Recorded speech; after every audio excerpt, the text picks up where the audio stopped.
Que ton nom trouve gloire. Au nom de Jésus. Amen. Acclamons le Seigneur notre Dieu.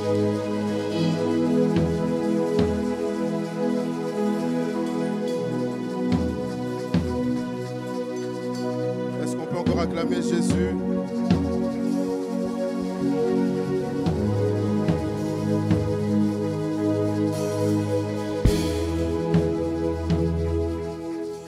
Chantons gloire, gloire, gloire, gloire, gloire, gloire. Ce matin nous disons gloire, gloire, oh oui, gloire,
Saint-Esprit, inspire les pensées de nos cœurs et les paroles de nos bouches, et que tout soit conduit par toi, conformément à la prière de notre Père, que toi seul sois glorifié, Jésus-Christ, et que ta parole soit livrée fidèlement, rien de plus, rien de moins, mais que tout ce que tu as prévu pour nous ce matin soit donné, soit livré au nom de Jésus. Amen, amen. Est-ce qu'on peut encore acclamer le Seigneur? Est-ce qu'on peut bien acclamer Jésus? Wow.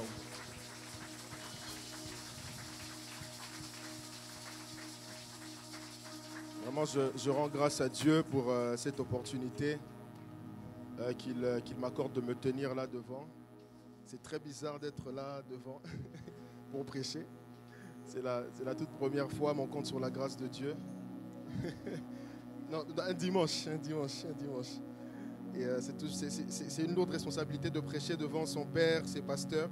Comme je disais à Papa Guigui pendant la semaine, je disais, pourquoi c'est venu très vite comme ça? Mais on compte sur la grâce de Dieu et je bénis le Seigneur pour notre Père. On a vraiment la grâce d'avoir un merveilleux Père qui sait écouter Dieu. Et ça, c'est une grâce. C'est vraiment une grâce et on ne doit pas prendre cela pour acquis. On doit vraiment bénir le Seigneur pour sa vie. Et même en ce jour de la fête des pères, est-ce qu'on peut acclamer le Seigneur pour ce Père qui nous a donné? Le samedi dernier, je disais à la jeunesse, il a plus de 40 ans de vie chrétienne sans rétrograder. Ça, c'est une grâce. Hein. On voit les gens commencer dans la marche. Après quelques années, ils tombent. Et lui, s'il est encore là, c'est vraiment la grâce de Dieu. Et je bénis le Seigneur pour nos pasteurs, pasteur Guigui, pasteur Rodrigue. Et pasteur Guigui, il a une drôle de façon d'annoncer aux gens qu'ils doivent prêcher ou modérer. Et il donne une bonne pression. Et quand il m'a appelé, il m'a encouragé. À chaque fois qu'on se parle, c'est toujours plus de 20 minutes d'appel. Et j'aimerais vraiment qu'on bénisse le Seigneur pour nos pasteurs. On a la grâce d'avoir des pasteurs, pasteur Rodrigue, pasteur Guigui, qui prennent le temps vraiment de parler avec nous en toute humilité. Est-ce qu'on peut acclamer le Seigneur pour leur vie? En même temps pour nos mamans pasteurs qui payent un prix extraordinaire auprès de nos pasteurs. Amen. Est-ce que quelqu'un peut dire à son voisin, sois prêt à écouter la parole de Dieu? Amen. Alors la semaine dernière, le dimanche dernier, nous avons eu un merveilleux culte de Pentecôte et nous sommes dans cette période après la Pentecôte. On a eu un merveilleux message que le Seigneur nous a envoyé au travers de son serviteur, Pasteur Guigui. J'espère que vous avez eu le temps d'aller réécouter, c'est disponible sur YouTube. Alors je vais juste, on va aller dans la même direction parce qu'on est après la Pentecôte justement. Je vais vraiment nous inviter à être disposés ici en présentiel ou en connecté. S'il faut prendre des notes, en tout cas, ça serait bien de prendre des notes, ça serait bien d'être attentif parce que le Seigneur a une pensée pour nous ce matin. Alors le thème que je vais partager avec nous, c'est l'Église après la Pentecôte. Comme je l'ai si bien dit, nous venons de célébrer la Pentecôte il y a quelques jours. Là, nous sommes après la Pentecôte. Quelles sont les choses qu'on doit retrouver dans l'Église? Pas que ici à Sécoé, mais dans l'Église universelle. Pour nous ici à Sécoé, nous avons fêté les 10 ans. Et ce n'est que la nuit que le Saint-Esprit m'a rappelé que là, c'est un nouveau cycle qui commence. Un nouveau cycle de 10 ans, si on doit le dire comme ça, qui commence. Et ça tombe bien parce que à la Pentecôte, on nous a appris, c'était le début de l'Église. C'était quelque chose de nouveau qui commençait. Donc là, nous sommes dans une phase d'un nouveau commencement. Et quelles sont les choses qu'on doit retrouver au sein de l'Église et dans la vie de chacun de nous? D'entrée de jeu, j'aimerais dire, la chose qu'on doit retrouver, c'est un esprit de réveil. Il faut qu'il y ait le réveil. Est-ce que quelqu'un peut dire le réveil? Aujourd'hui, on va parler ensemble. On va lire ensemble aussi, par la grâce de Dieu. Alors, le réveil, on a souvent entendu ce mot partout. Nous sommes des églises de réveil. Et c'est quoi église de réveil? Depuis plusieurs semaines, je me posais cette question-là. Est-ce que nous sommes véritablement les églises de réveil ou pas? Parce que des fois, on pense que église de réveil égale beaucoup de bruit, les gens sautent, les gens tombent. Quand on a des cultes, ce n'est pas ça le réveil.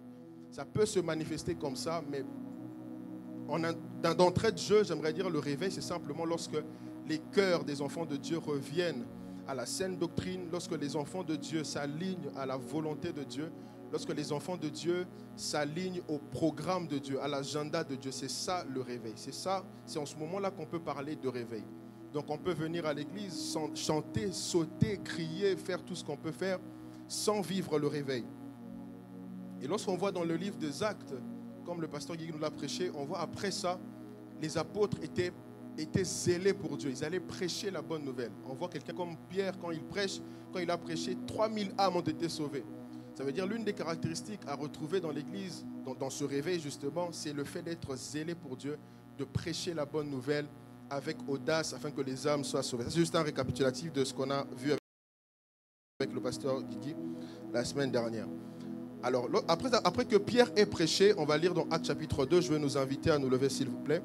Après la prédication de Pierre, on voit dans Actes 2, 41 à 42, je lis au nom du Seigneur, ça sera notre texte de base, surtout le verset 42. La Bible dit, ceux qui acceptèrent sa parole furent baptisés et en ce moment-là, ils furent ajoutés environ 3000 âmes. Verset 42, est-ce qu'on peut le lire ensemble s'il vous plaît si c'est projeté? Verset 42. Verset 41. Le nombre des disciples s'augmenta d'environ 3000 âmes. 42, s'il vous plaît la régie. Dans l'enseignement des apôtres, dans la communion fraternelle, dans la fraction du pain. Amen. Vous pouvez vous asseoir s'il vous plaît, merci. Ce sera là notre texte de base, le verset 42, là où il dit, ils persévéraient dans l'enseignement des apôtres. Donc eux tous, ils persévéraient dans l'enseignement des apôtres, dans la communion fraternelle, la fraction du pain et dans les prières. Donc, après la Pentecôte, ce dont nous avons besoin, c'est l'enseignement des apôtres, la communion fraternelle, la fraction du pain et les prières. Donc normalement, ce qu'on doit retrouver parmi nous en tant qu'Église, ou même chacun de nous, dans la vie de chacun de nous en tant qu'enfant de Dieu, c'est le fait de persévérer dans l'enseignement. Lorsqu'on parle du verbe persévérer, on serait d'accord avec moi, persévérer veut simplement dire qu'on ne s'arrête pas, on continue de faire. C'est ça, persévérer. Donc ce que tu as commencé, continue, n'arrête pas de faire. Alors je vais nous parler de la parole de Dieu pour commencer comme premier point. Vous savez, pour vivre le réveil, il faut connaître Christ au travers de sa parole, au travers des Écritures. Il n'y a pas un autre moyen de vivre le réveil si ce n'est par la connaissance de Christ au travers de sa parole. Lorsqu'on vient à l'église, je l'ai souvent dit, même dans les cultes des jeunes, on ne doit jamais oublier que le but, vraiment le plus grand but de Dieu, si je peux le dire comme ça, c'est qu'il soit vu au travers de nous. C'est que Christ soit vu au travers de nous. Dès le départ, dans Genèse, la Bible dit, Dieu a dit, faisons l'homme à notre image, créons l'homme selon notre ressemblance. Donc la pensée de Dieu, depuis le commencement, était que l'homme soit à son image et à sa ressemblance. Ça veut dire, lorsqu'on nous voit tous les jours, il faut qu'on voit Dieu au travers de nous. Mais maintenant, pour arriver là, il faut connaître Christ par les Écritures. La Bible dit même dans Osée chapitre 4, verset 6, c'est un passage qu'on connaît, « Mon peuple périt parce qu'il lui manque la connaissance ». C'est un verset que tout le monde connaît, on l'utilise souvent. Et le Seigneur m'a emmené à comprendre une autre facette de ce texte. Des fois, on pense qu'il s'agit ici de la connaissance des versets bibliques. Mais en vérité, ce n'est pas seulement ça. C'est beaucoup plus profond que le fait de connaître les Écritures. Osée 4, 6. Et il y a la version français courant qui dit « Mon peuple est réduit en silence ». Vous avez vu français courant? Français courant dit voilà, oui, mon peuple est réduit en silence faute de me reconnaître. Ça, c'est Dieu qui parle. Donc, ça veut dire ce qui détruit, ce n'est pas seulement... En fait, tu peux connaître les versets bibliques et être en même temps détruit. Ce qui nous sauve, ce qui nous garde debout, c'est le fait de connaître Dieu, encore de le reconnaître lui. Pas seulement les versets bibliques. Est-ce que ça c'est bon? C'est clair? Voilà. Donc, c'est cette facette-là que le Seigneur m'a accordé la grâce de découvrir. Ça veut dire, nous devons chercher à le connaître lui, si nous voulons vraiment vivre le réveil. Donc après la Pentecôte, nous devons persévérer dans l'enseignement. C'est quoi l'enseignement des apôtres? De manière simple, les apôtres ont prêché l'évangile de Christ. Ils ont présenté Jésus-Christ. Ils ont présenté l'œuvre de la croix, ce que Jésus a fait. Si nous sommes réunis ici, c'est parce qu'un jour Jésus est mort et il est ressuscité. C'est quelque chose qu'on doit toujours garder en mémoire. On ne doit pas attendre la Pâque, comme je dis, pour se rappeler que Christ est mort et il est ressuscité pour nous. Amen. Je l'ai souvent dit ici, personnellement, j'ai décidé de ne plus jamais être un chrétien ordinaire. Je ne sais pas, pour vous, peut-être votre voisin, ne regardez pas votre voisin, mais si c'est votre cas, vous allez acclamer le Seigneur. Si vous ne voulez pas rester un chrétien ordinaire, voilà, vous n'avez pas acclamé le Seigneur. Vous voulez rester des chrétiens ordinaires? J'ai décidé de ne pas être un chrétien ordinaire. Et je vais donner quelques témoignages durant le message. C'est que j'ai eu la grâce très tôt, quand je suis né de nouveau, je bénis vraiment le Seigneur pour cela. Très tôt, j'ai eu la grâce et le désir de chercher à connaître Dieu. Dès le départ, dès que je suis né de nouveau, c'était en 2010, j'avais 13 ans. Tout de suite, j'étais curieux de savoir c'est qui Jésus. Je suis enfant de pasteur, je suis né dans le milieu chrétien tout petit, depuis tout petit, je vais à l'église. Mais j'étais curieux de savoir un peu plus, c'est qui ce Jésus-là? Et c'est ça, au fait, qui transforme les vies. Et en tant qu'Église, je nous encourage vraiment à chercher à connaître, à quitter au fait ce stade de chrétien ordinaire, où on vient tous les dimanches, on chante, on danse, on ouvre la Bible, et puis c'est tout. Et pour grandir, comme je l'ai dit, il faut avoir un rapport rapproché avec les Saintes Écritures. J'ai envie de nous poser une question, chacun de nous va répondre dans son cœur. Depuis que l'année a commencé, combien de versets bibliques chacun de nous a retenu? Depuis le 1er janvier. Est-ce que chacun ici a retenu au moins 5 versets bibliques depuis que l'année a commencé? C'est une très très bonne question qu'on doit se poser.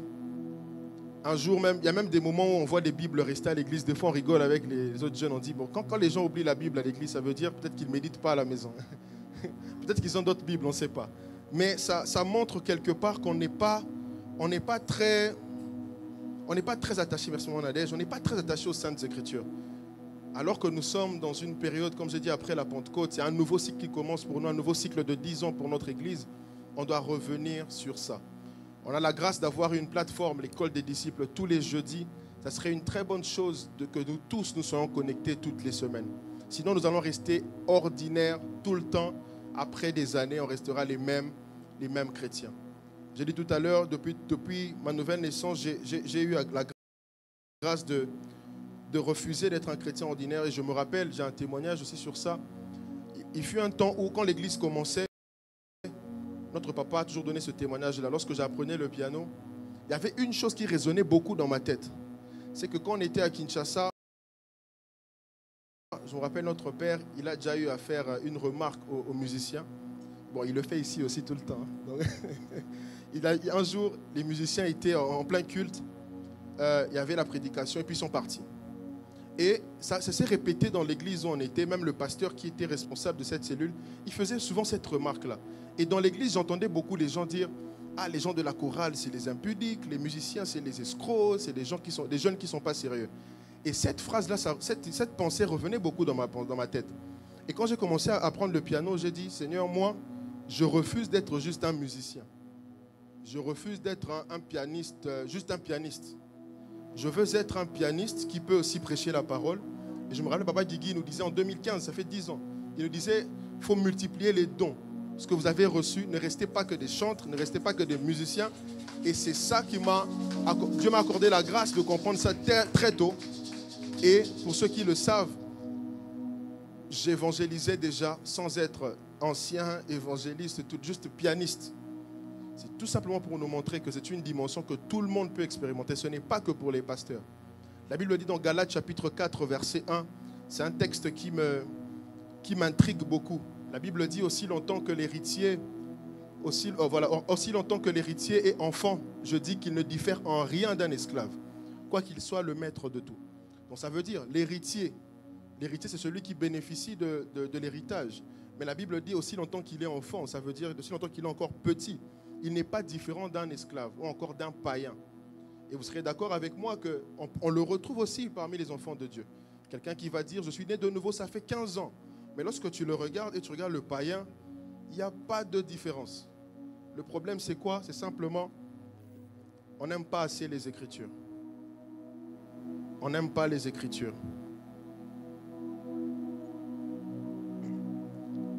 On n'aime pas assez les Écritures. Et je prie vraiment que Dieu nous accorde la grâce, que nous soyons de ceux-là qui vont prendre les Écritures très au sérieux. Un jour, en 2020 je crois, ou 2021, il y avait une pensée qui me venait. L'Esprit me faisait comprendre qu'à chaque fois qu'il y a prédication à l'église, lorsque nos pasteurs prêchent ici, c'est Dieu qui est en train de nous parler. Mais des fois, pendant la prédication, je crois que ça nous est arrivé tous, pendant la prédication, on est là sur nos TikTok, en train de regarder les statuts, en train d'écrire des messages qui n'ont pas de rapport avec la prédication. Et le Seigneur me faisait comprendre que est-ce qu'on ferait la même chose devant le président de la République? Quand tu es en audience avec le président, d'ailleurs quand on arrive là-bas, on nous demande d'éteindre les téléphones. Pourquoi on ne ferait pas ça devant le président de la République, mais devant Dieu qui nous parle, le roi des rois, on le fait? Ça, encore une fois, c'est un signe majeur qu'il y a un véritable problème. On doit revenir aux Saintes Écritures. On doit aimer la parole de Dieu. Vous savez, un jour, j'ai découvert que même le diable, il se sert de la parole de Dieu pour tenter.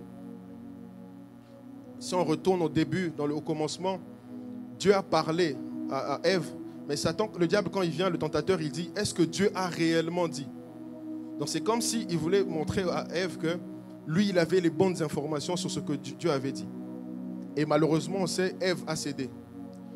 Il s'est passé la même chose dans Matthieu chapitre 4, au verset 6, avec Jésus. Matthieu 4, verset 6, on peut le lire ensemble, s'il vous plaît. Matthieu 4, 6.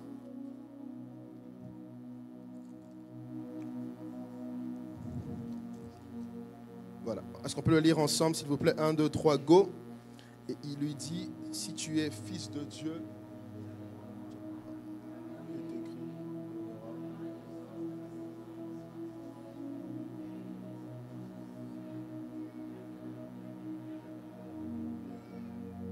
amen. Cette parole, c'est écrit véritablement dans les Écritures. C'est dans Psaume 91, 11 à 12. C'est là où le Seigneur parle. C'est bien écrit dans Psaume 91. Voilà, il dit, il ordonnera à ses anges de te garder dans toutes tes voies. Ils te porteront sur les mains de peur que ton pied ne heurte contre une pierre. C'est écrit. Donc Satan aussi connaît les versets bibliques. Donc ça veut dire, ça doit nous rappeler ce que j'ai dit tout à l'heure. Donc pour grandir, le but, ça ne doit pas être seulement de connaître les versets. On doit aller plus profond que les versets bibliques. Parce que ce qui va sauver, ce qui va nous garder face à la tentation, face aux attaques, ce n'est pas de connaître seulement les versets. Parce que le diable, Satan, il connaît aussi les versets. Donc au-delà de connaître, on doit chercher une révélation profonde dans les Écritures. Encore une fois, je prie que dès cette semaine, chacun de nous se donne un challenge de faire une étude biblique. Je me rappelle, pendant l'école des disciples, notre Père nous a dit que Normalement, un enfant de Dieu doit avoir fait l'exercice de lire toute la Bible, juste lire comme ça. Est-ce que nous tous, nous l'avons déjà fait? Je ne pense pas. On doit aimer les Saintes Écritures. Lorsqu'on connaît la parole de Dieu, on est fort, on est puissant. Lorsqu'on connaît la parole de Dieu, on arrive à connaître Dieu et à se connaître soi-même qui on est en Christ. Vous savez, souvent on fait beaucoup de prières. On parlera de la prière dans quelques minutes. Mais des fois on prie pour prier, mais on ne connaît pas les Écritures. On nous l'a enseigné ici à plusieurs reprises que pour bien prier, il faut prier en fonction des Saintes Écritures. C'est pourquoi vous allez entendre des gens faire des prières telles qu'on va lier Satan. Des fois on rigole sur ça. On ne lie pas Satan. Parce qu'on répète des choses qu'on ne connaît même pas. On n'est pas fondé sur les Écritures. Oh, lions Satan. Satan sera lié après, à la fin. Ou non, chanter, c'est prier 2 fois. Ça, ce n'est pas écrit. Je pense que c'est pas Guy qui nous a fait la remarque il y a plusieurs années. Ce n'est pas écrit dans la Bible. Pourquoi? Parce qu'on a juste... On fait des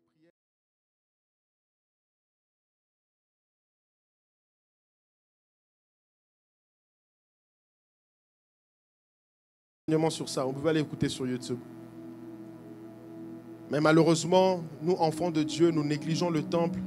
Nous aimons nos propres intérêts seulement lorsqu'on nous les avons et puis nous partons. David dit dans Psaume 23, on peut le lire ensemble s'il vous plaît, verset 6. Psaume 23, verset 6. Psaume 23 au verset 6, c'est un texte qu'on connaît d'ailleurs. On va juste le lire pour que ça reste encore dans notre mémoire. Voilà. Oui, le bonheur, 1, 2, 3, go s'il vous plaît. Oui, le bonheur et la grâce m'accompagneront tous les jours de ma vie et j'habiterai dans la maison de l'Éternel jusqu'à la fin de mes jours. Il dit le bonheur et la grâce m'accompagneront tous les jours. Ça veut dire, en d'autres termes, j'aurai tout ce que je veux avoir. Il dit, mais la suite, il dit, j'habiterai quand même dans la maison de l'Éternel jusqu'à la fin de mes jours. Ça veut dire, un homme, une personne passionnée de Dieu, malgré tout ce qu'il peut obtenir, des millions, des milliards, il sera toujours attaché à la maison de l'Éternel. Donc, peu importe ce que j'aurai, je serai attaché à l'Éternel. J'ai même envie de faire un vœu à Dieu pendant que je suis sur la chair. Même avec les milliards, je serai passionné de Jésus. C'est enregistré. Je serai toujours passionné de Jésus. Vous voyez, on doit arriver à ce stade. Je répète, David n'était pas enfant de Dieu. Ce n'est pas la nouvelle alliance. Nous sommes enfants de Dieu. Nous avons le Saint-Esprit en nous de manière permanente. Nous devons aimer la maison de l'Éternel. Nous devons aimer la communion fraternelle, rester avec les frères et sœurs. J'ai déjà entendu un homme de Dieu dire, si tu refuses de t'associer, de rester avec les enfants de Dieu, mais comment tu vas faire au ciel? Parce qu'il n'y aura que des enfants de Dieu là-bas. Ça sera pour l'éternité. Les gens qui n'aiment pas rester avec les chrétiens, ils disent non, les chrétiens sont comme ceci, mais au ciel, il n'y aura que des chrétiens. Soit tu ne vas pas au ciel, tu restes ici. Parce que là-bas, on ne sera qu'avec Peter, Steve, nos pasteurs, et tout le monde, j'espère, que nous serons là aussi. Nous serons là. Vous voyez? Donc on doit aimer la communion fraternelle. C'est là qu'on apprend aussi, on s'aiguise mutuellement. On arrive à découvrir aussi les dons qu'on a reçus de Dieu lorsqu'on est ensemble. Donc je prie vraiment que nous puissions respecter cela. Et en parlant de la communion fraternelle du temple, la Bible parle de la fraction du pain. Vous pourrez lire ça à la maison dans 1 Corinthiens 11. Paul parle de ça. Luc 22, là où Jésus dit, vous faites ceci en mémoire de moi. J'ai fait quelques recherches sur la fraction du pain. Il s'agit d'une pratique à l'ancien temps où on rompait le pain. En d'autres termes, aujourd'hui, la Sainte Seine. La Sainte Seine n'est pas juste une simple cérémonie qu'on fait avec nos pasteurs. Elle est tellement profonde, la Sainte Seine. Elle est puissante. Ce n'est pas juste du jus qu'on prend. Ce n'est pas juste le petit morceau du pain sans le vin qu'on prend. C'est tellement profond. Il faut valoriser ça. Amen. Acte 2, 42 nous parle des prières. Ce sera mon dernier point. Les prières. On a vu premièrement la parole, mais aussi les prières. Quelqu'un peut dire prière. Vous savez, comment je vais le dire, Saint-Esprit, aide-moi. On voit de moins en moins d'intérêt chez nous, enfants de Dieu, pour la prière. Quand il s'agit de la prière, des fois, on est tellement paresseux. Vous pouvez juste aller regarder les différentes conférences qui existent. Quand il s'agit de la prière, les gens ne sont pas là. Quand c'est des concerts, je ne suis pas contre les concerts, je suis moi-même chantre. Mais on est nombreux Pas parce qu'on veut vraiment célébrer Dieu, comme notre Père le dit souvent. Les mêmes personnes qui remplissent, qui vont dans les stades, ils sont pleins pour les concerts gospel. On va les voir dans les concerts mondains. C'est les mêmes personnes. En fait, les gens vont juste pour s'amuser. Mais un programme de prière, vous allez voir que même les cultes de la semaine, ce n'est pas trop quelque chose qu'on valorise. Que ce soit en présentiel, même le nombre de personnes qui vont suivre en ligne, ça sera moindre. La question qu'on peut se poser, mais pourquoi ainsi? On doit se poser cette question-là. Pourquoi on n'aime pas la prière? Pourquoi on n'aime pas la prière? Je vais vous partager un témoignage. J'avais un vrai souci avec la vie de prière. Comme j'ai dit, je suis enfant de pasteur, je vais à l'église depuis tout petit, donc je connais l'église. Mais j'étais très paresseux en ce qui concerne la prière. Mais le problème, c'était j'avais beaucoup de faux raisonnements sur la prière. Je pensais que pour prier, il faut toujours fermer les yeux. Il faut que je sois dans un endroit super calme. Je m'assieds là. C'est là que je peux prier. Mais le Saint-Esprit m'a fait comprendre que Dieu, il est partout. Déjà qu'il est en moi, et puis il est partout. Et depuis que j'ai compris ça, je peux prier dans la voiture, je peux prier à l'arrêt de bus, je peux prier dans la salle de bain, je peux prier. Guy nous a même dit l'autre fois, il dormait, il s'est retrouvé en train de prier en langue. Il dormait. Donc je peux prier partout, tout le temps, à n'importe quelle langue. Donc quand on comprend ça, on n'aura pas d'excuse. Non, je n'ai pas de temps pour prier. C'est faux. C'est faux cette excuse-là. Donc il y a des moments où tu attends le bus, tu peux parler à Dieu. Moi par exemple, par la grâce de Dieu, je prie beaucoup dans la voiture. Je peux être en train de faire un trajet de 30 minutes, ou bien de 2 heures pour aller à Ottawa. C'est des moments magnifiques où je peux parler à Dieu. Donc ça veut dire à tout moment, je peux prier. Donc même si tu ne sais pas marcher, même allongé, tu peux parler à Dieu. Contrairement, il y a une religion que je ne citerai pas. Un jour, j'évangélisais. Les adeptes de cette religion me disaient, nous pour prier, on doit se tourner vers notre grand temple. On doit regarder la position du temple pour prier. J'ai dit, ah bon? Et si quelqu'un dans un village, il ne connaît pas les points cardinaux, il fait comment? Et puis ils disent, aux toilettes, on ne peut pas parler à Dieu. C'est un lieu qui n'est pas saint. J'ai dit, waouh. C'est pas un lieu pieux. J'ai dit, waouh. Moi, je peux prier partout, même en mangeant, en faisant la vaisselle. Je ne sais pas si quelqu'un comprend ça, mais bon. Aïe, aïe, aïe. Adonai, le Dieu créateur, l'univers est dans ta main, Seigneur. Éternel, Éternel est ton nom.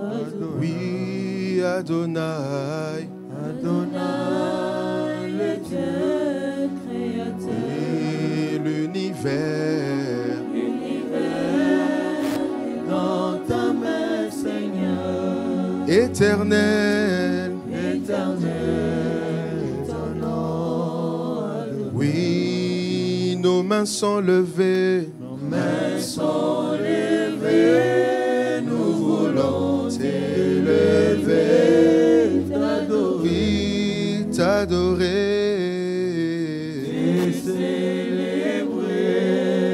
oh oui, tu es le Père, Tu es le Père de tous ceux qui ont le Fils en eux. Tu es Dieu, oui, tu es Dieu. remplis les cieux. Adonai. Un jour, j'entendais l'Esprit me faire comprendre quelque chose en disant que nous, même par rapport à la prière, l'un des problèmes que nous avons, c'est que nous avons des prières égoïstes. Je l'ai souvent dit, même dans les cultes des jeunes. Il y a un texte dans Jacques chapitre 4, verset 3, la Bible dit ceci, je le nom du Seigneur. C'est un passage qu'on connaît. Vous demandez et vous ne recevez pas. C'est quoi la raison selon la parole? Parce que vous demandez mal. C'est quoi la raison selon la parole? Parce que vous demandez mal. Dans le but de...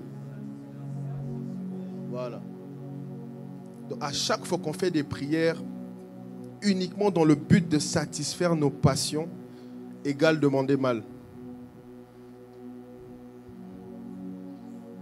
Combien de fois on a fait des prières, moi le premier, pour moi-même, mes passions, Jacques nous dit clairement, nous demandons mal, c'est dans le but de satisfaire nos passions. Alors, comment bien prier? La Bible dit, faites en tout temps par l'Esprit toutes sortes de prières. Les prières qui sont conformes à la pensée de Dieu, à la volonté de Dieu, sont les prières qui sont poussées par l'Esprit. Je l'ai dit ici, même quand je modère, je le répète souvent, et je ne cesserai de répéter, pour bien prier aussi, on a besoin du Saint-Esprit. Ce n'est pas possible de prier comme il se doit sans être conduit par l'Esprit de Dieu. Je prie qu'on atteigne cette dimension où nous allons arrêter de prier juste par nos émotions, nos sentiments. Nous allons prier par le Saint-Esprit.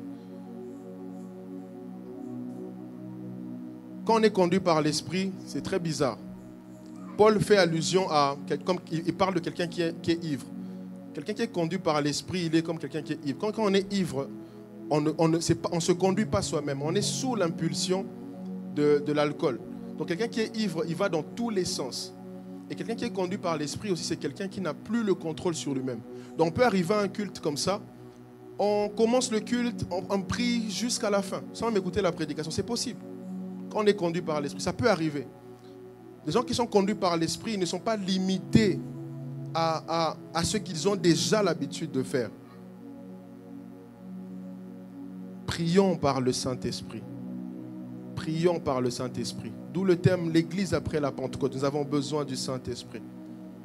Et un autre point, un dernier point pour terminer. Avant ça, un jour je me posais la question.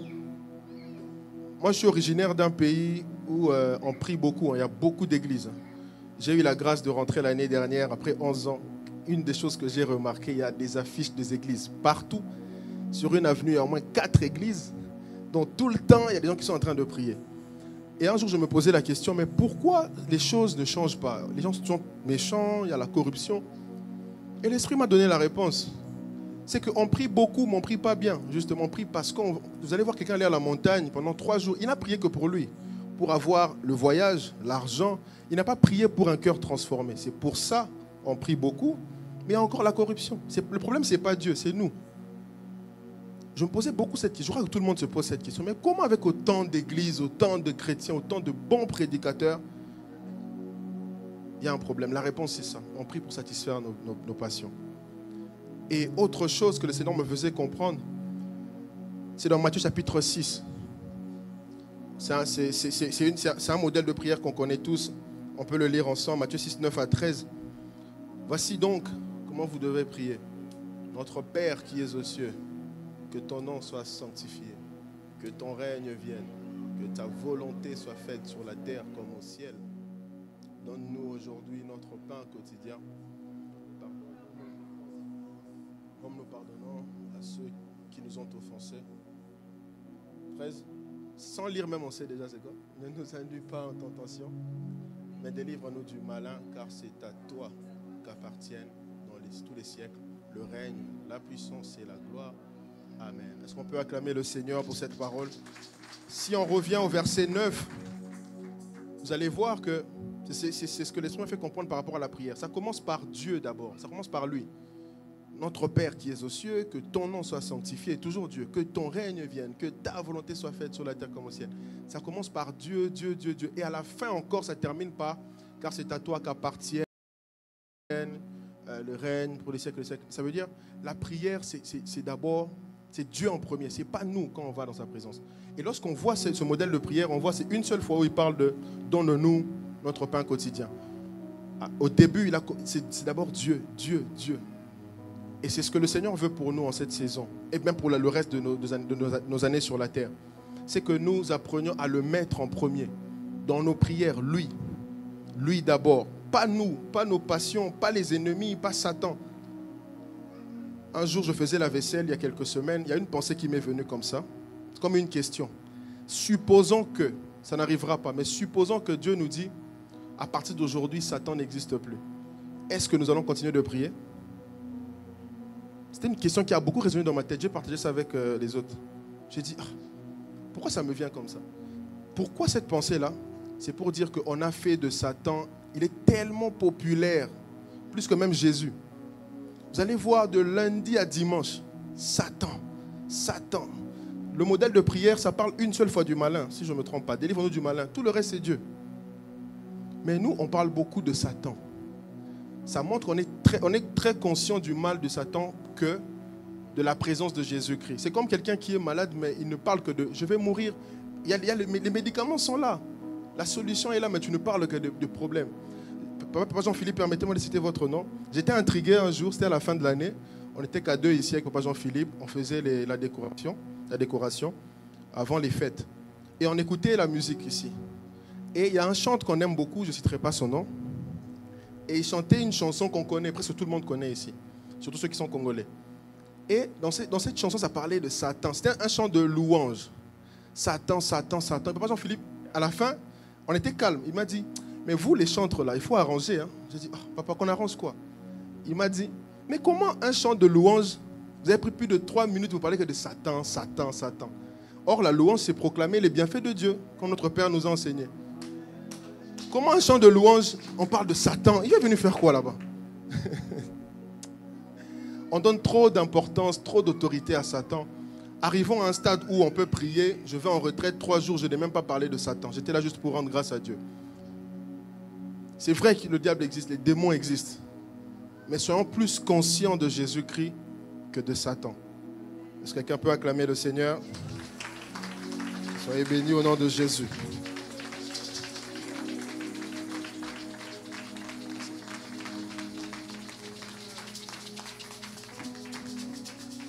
Acclamons le Seigneur notre Dieu. Alléluia.